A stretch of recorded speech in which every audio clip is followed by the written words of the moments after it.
Hey guys, what is going on? Danny here. So it's been a little while since I've done an informational vid, and we have a lot of stuff to kind of go over and talk about with you guys.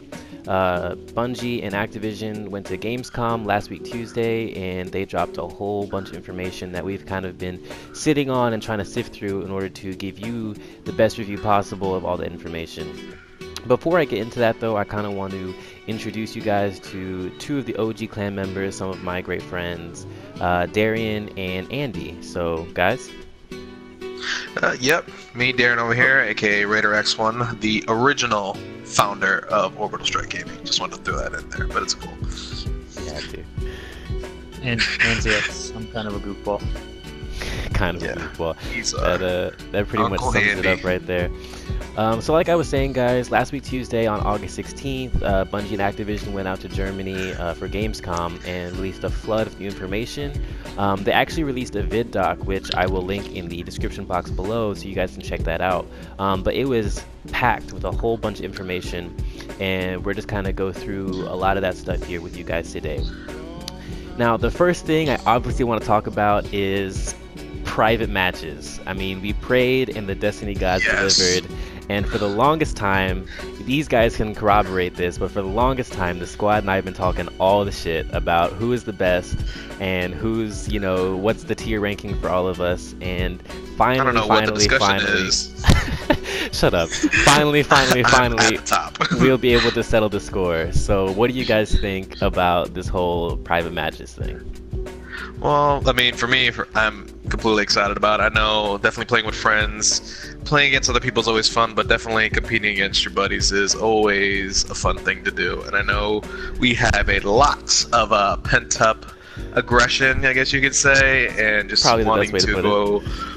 Yeah, definitely want to go up against each other, just finally put to rest and see who's the best. So, Andy? And you still get rewards. You're still leveling up your weapons. You're still getting, I believe, Crucible reps. So you're not just playing your friends. You're still getting something out of it. Right, and I think that was one thing that really surprised me, at least, is beyond just being able to play with each other, is that you actually do gain a faction rep. So, your future war cult or new monarchy, Dead Orbit, whatever you prefer, your Crucible rep increases. The only thing they did say, though, is that you don't get rewards, which, makes sense. There's no reason for you to essentially play Crucible if you can get the same loot table from private matches. So I think beyond that, they did show a little bit, and if you guys kind of go through the vid doc, you'll be able to see kind of some of the screens and what that look like. But there's a lot of customization going on here. You can essentially pick whatever map you want among all the maps that have ever been released. You can pick time of day, you can pick game type, and that includes some of the Inferno and Mayhem types as well. So there's a lot of variety, that you and your friends can kind of use at your disposal to create the best matches or whatever matchups you deem possible or you can kind of think of. So Inferno Rumble. Inferno Rumble, all the 1v1s are about to happen. Can tell you that right now. We will definitely be posting those up. Exactly. Now, of course, beyond just private matches, I think there was a fair amount of new weapons and armor that were released. And if there is one thing that you have, or there's one thing that you should be able to see from us, is that we care maybe too much about the swag. Right, and beyond who is better or who has better gunplay or can do whatever, the one thing we're always talking about is who looks the best. And so with this vid doc, we got a chance to kind of look at a whole slew of new armor and weapons and skins that we'll be able to, and ornaments, of course, that we'll be able to kind of customize our character with. So what do you guys think about that? I am definitely looking forward to this. Obviously, in Destiny, you definitely know that there are, with variety of armor, you definitely tend to stick to a certain set and stuff like that. For me, definitely a fan of the Iron Banner and Trials of Osiris gear, and I know a couple of my buddies also as well. Andy tends to copy off of me, but that's okay. That's my boy. So So definitely even be able to wear that gear, as you can see probably with the Iron Banner or Iron Lord gear, I should say. You have, well, for the Titan, for example, you have that Viking looking helm, but once you add the ornament, you kind of get that flaming wolf look, so it almost completely looks like a different set, but obviously with all the same perks. So that is definitely awesome. Add a little bit of variety to our swag. So Great gear though. So boxy, so bad. Yeah, I'm not a fan of the raid gear. I will concur with both of those guys on that. I think the gear that I'm most looking forward to is obviously the Iron Lord gear. You guys heard me in a previous video talk about that. But even beyond that, I think the Iron Banner gear looks cool, and the new Osiris gear definitely has piqued my interest. The raid gear, kind of at the bottom of that tier list, honestly. You know, not really sure how I feel about it, but you know, I won't really know until I've got the piece sitting in my, you know, vault or in my armor rack. So you're mixing and matching. Yeah. One thing I did notice though is I believe they did say that Archon Forge will have its own loot table, so we haven't seen too much of what we'd be getting out of that. Oh, so, that is true. That is hopes true. Up that that'll be a whole different gear set. That'd be kind of great. Let's kind of dial in on the ornaments. And I know that I personally will be just going head over heels for that black and gold Hawkmoon that they showed in the video. I saw that and I was like, oh my god, look at this, guys. Just look at this. Yeah. Just look at it. So pretty. No, go ahead. No, I was actually gonna say I was actually looking forward more to the other one. I believe, like the Bloodstained Hawk. That definitely looks pretty interesting. True. Now, one thing I want to tell you guys about you guys, the viewers, is that we actually have been able to look at about 14, I believe is the number, new weapons that were released recently. We'll probably have another video about that, but it kind of gave us kind of a sneak peek into some of the new weapons that will be coming, and on that list are a couple exotics, Gallahorn obviously, but beyond that, the exotic sidearm Trespasser, which I know I'm a big fan of, and some other stuff that we'll kind of get into, but that, like I said, will be saved for another video. Yeah.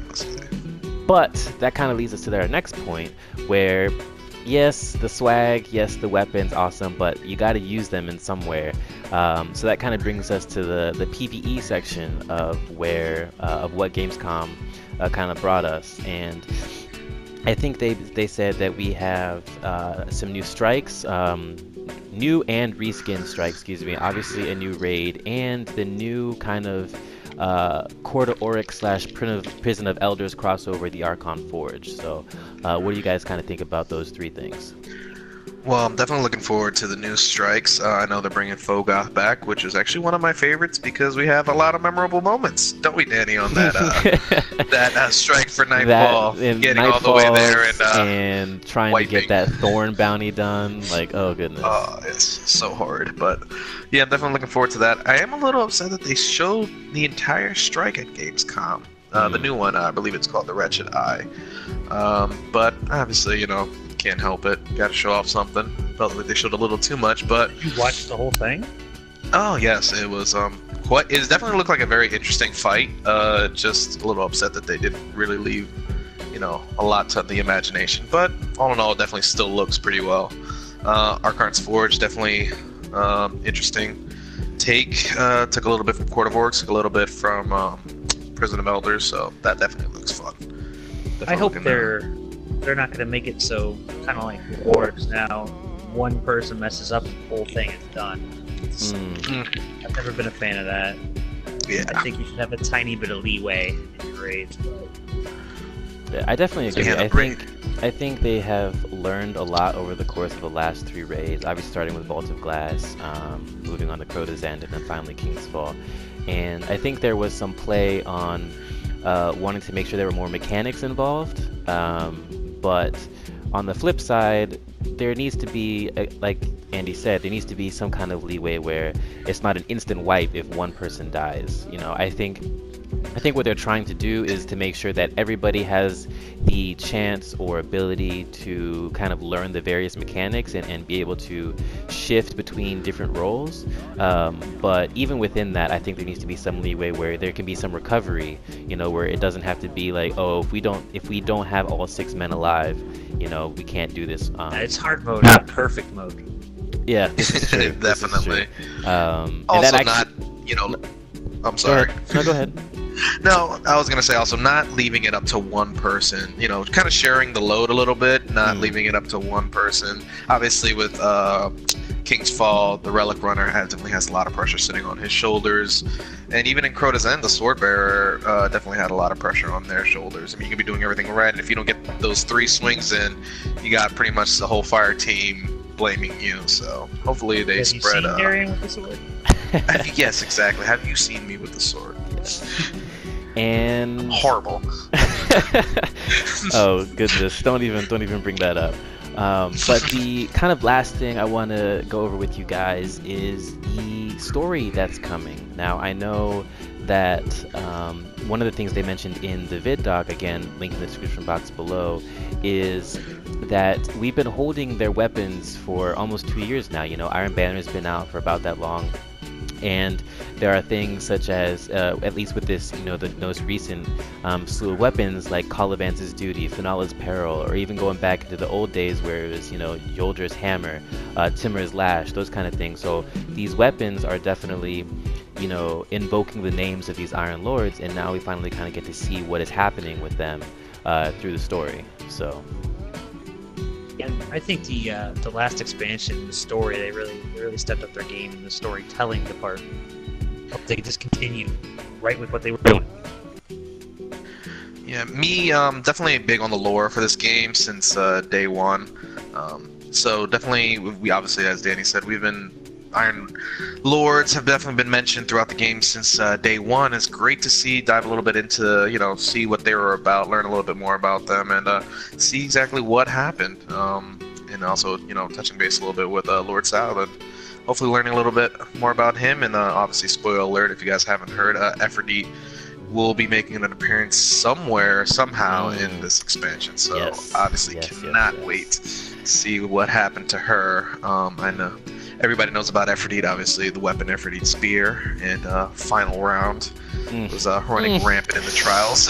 So I believe everybody's been able to, everybody knows about that. But yeah, definitely, I personally excited to hear more about the story. And from what I've seen, the little cinematics that they have shown, I definitely love to see some flashbacks, especially with Lord Saladin, as they're definitely showing Jolder running up and I believe closing the door to prevent Saladin from hold the door.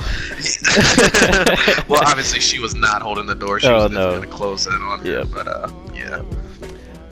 So definitely looks interesting. Yeah, so that kind of brings us to the end of this video, guys. Again, if you like this, a positive rating and a like and a subscription would definitely be much appreciated. Lets us know that you kind of want more information and videos from us. If you've checked out the channel recently, we've done some kind of restructuring.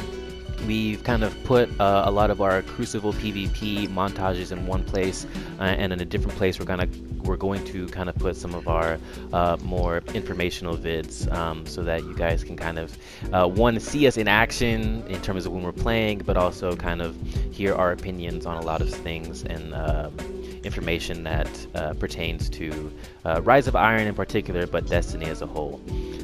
So with that, guys, I'm gonna call it a day, and we will see you on the flip side. Yeah, later.